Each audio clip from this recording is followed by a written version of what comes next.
C'est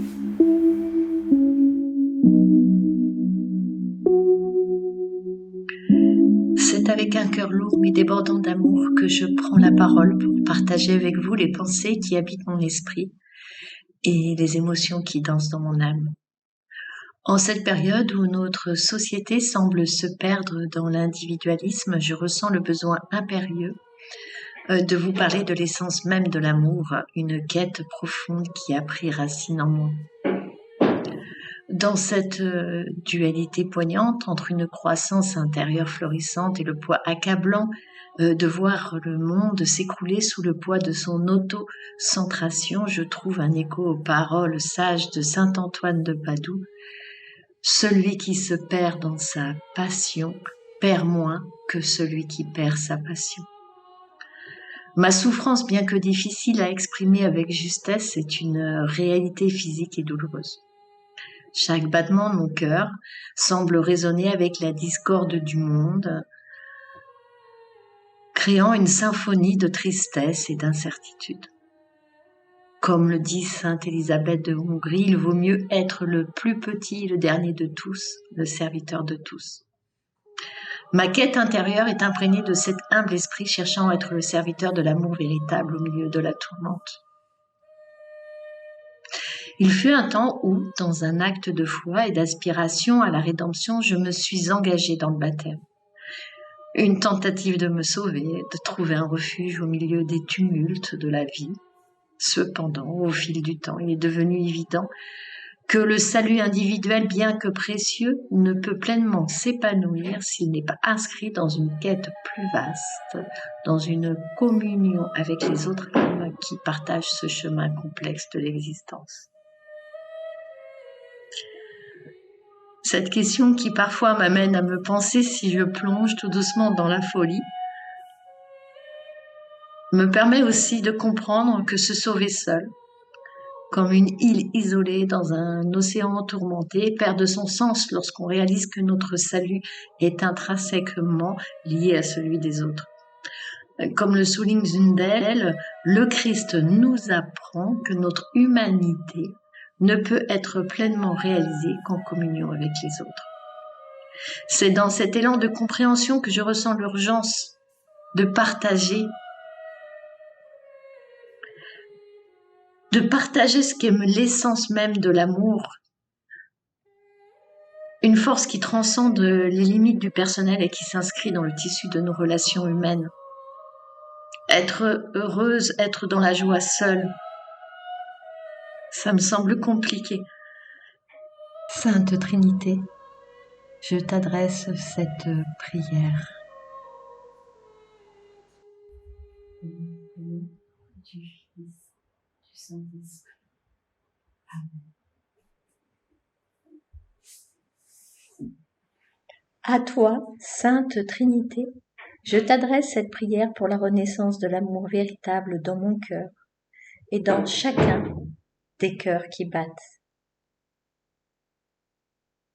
Ô Dieu Tout-Puissant, source infinie d'amour et de miséricorde, en ce moment solennel, je me tiens devant toi, humble et sincère, cherchant l'apaisement au milieu des tumultes du monde.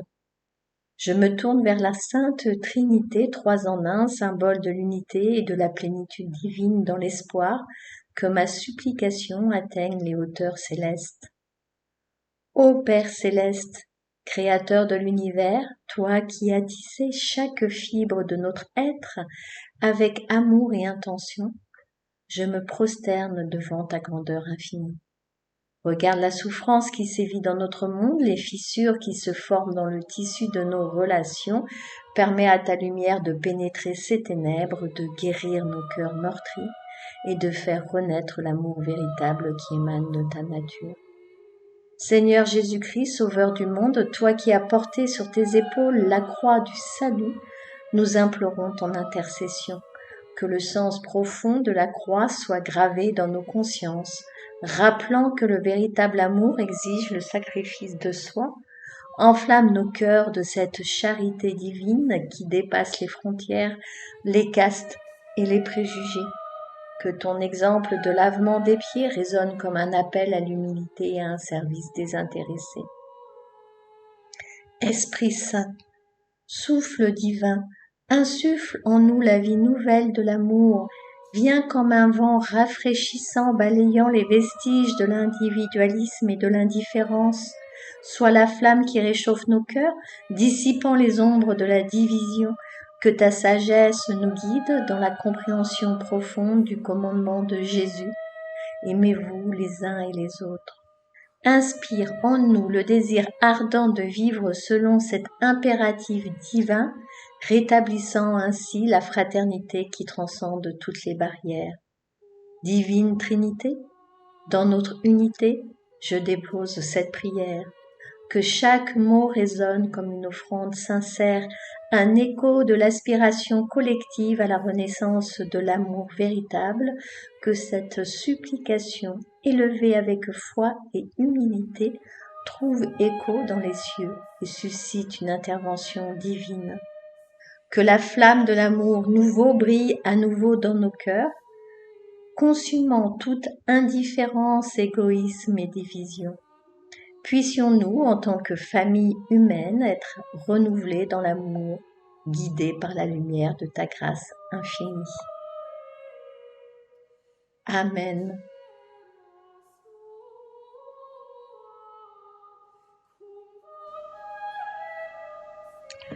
Ne jugez pas afin de ne pas être jugé.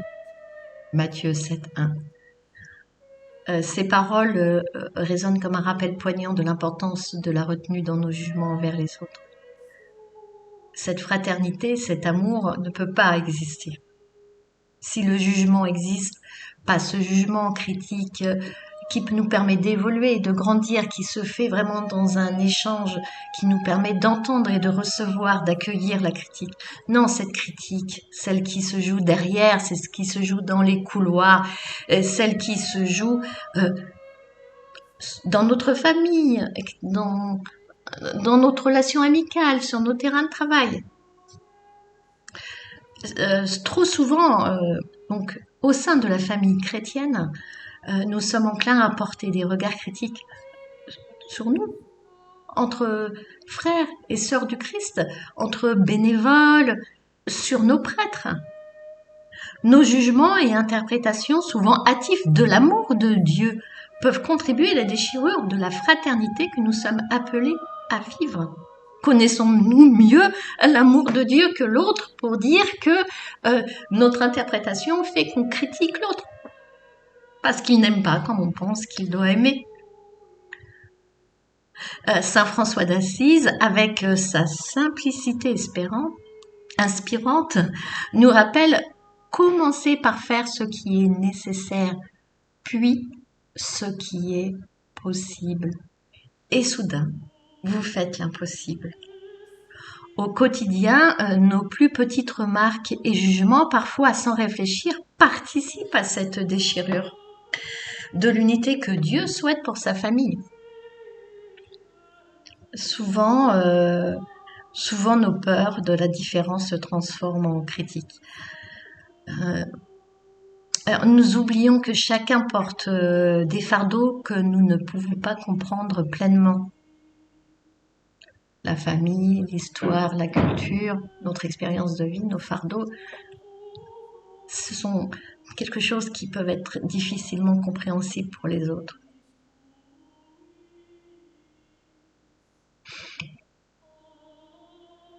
Et comme le dit Sainte Élisabeth de Hongrie, il est plus facile de juger que d'aimer.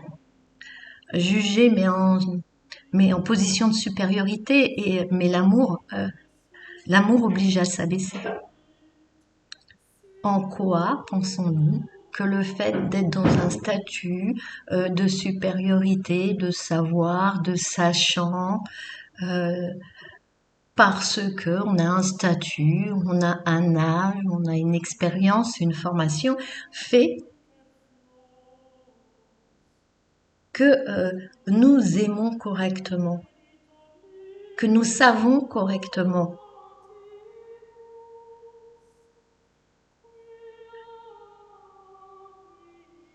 Prenons le prêtre par exemple, homme de foi dédié à guider son troupeau. Il est facile de critiquer son homélie, c'est pas rare, de juger Juger sa sa foi foi. à travers sa posture, sa manière de présider la messe, ses aptitudes au chant, sa façon d'être en relation avec l'autre. Dans un monde où l'on voudrait un prêtre à l'écoute de chacun à tout instant de la vie, nuit et jour, il est essentiel de reconnaître les défis et les sacrifices qu'il assume pour remplir sa mission.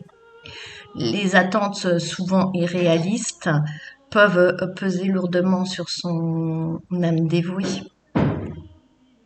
Mais peu d'entre nous connaissent véritablement les pressions et les responsabilités qui pèsent sur ses épaules. A-t-il le droit d'être fatigué?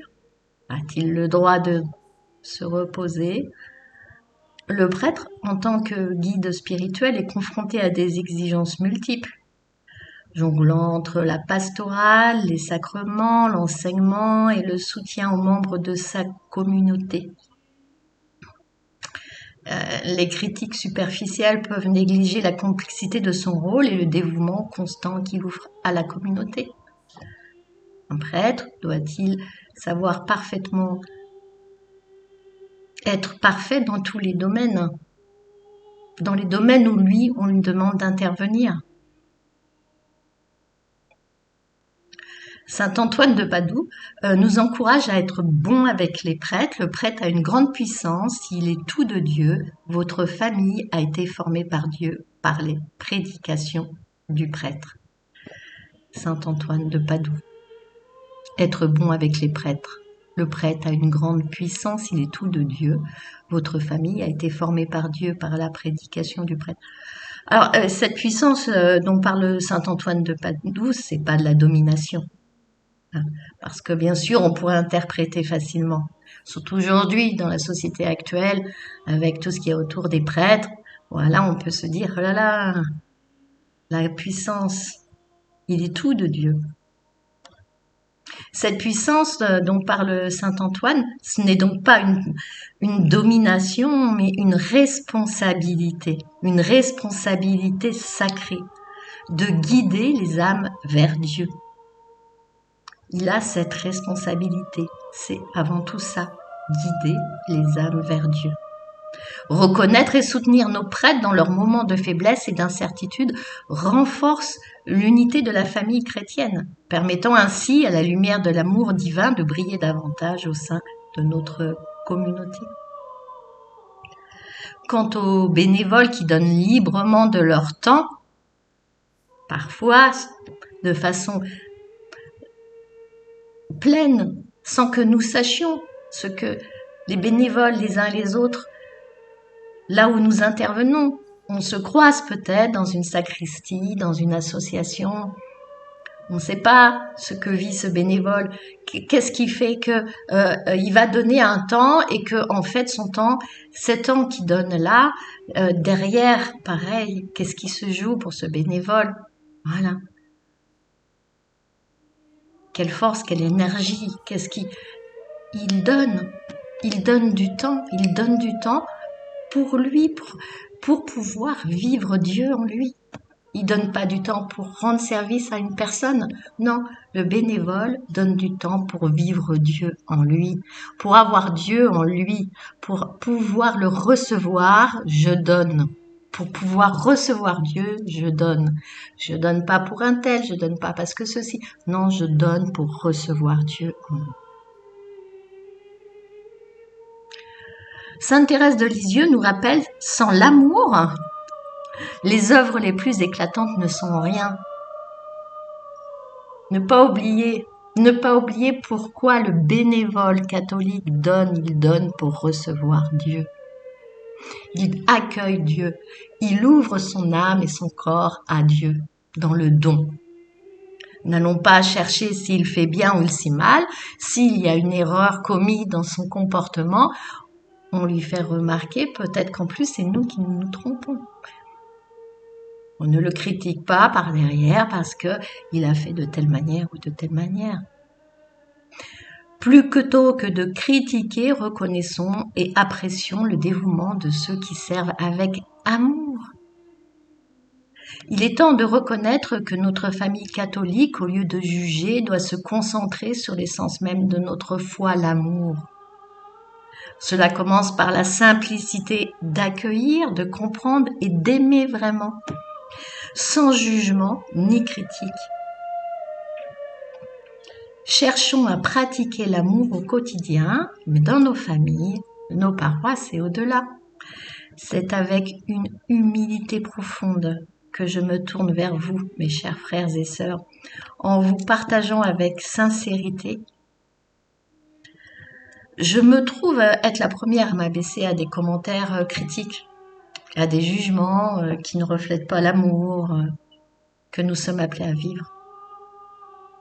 C'est une grande souffrance pour moi quand ça m'arrive, quand je le sais, je me suis dit, oh là,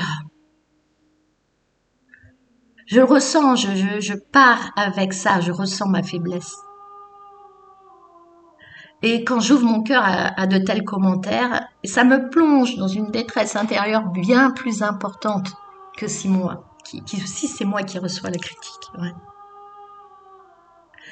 C'est un poids que de critiquer. Je vois là tous mes péchés, je m'éloigne de la charité chrétienne que nous sommes amenés à manifester. Sainte Trinité, fais le ménage dans mon cœur. Quand je m'abaisse à ces jugements et à ces critiques, je suis consciente de cette faiblesse et c'est terrible. C'est terrible parce que je suis humain, je suis imparfaite et c'est terrible. Je supplie la Sainte Trinité de faire en sorte que je puisse trouver cette simplicité qui me permet de voir cette diversité de chacun d'entre nous autour de nous et de reconnaître que nous sommes tous des membres d'une même famille, qui sommes appelés à refléter la communion trinitaire.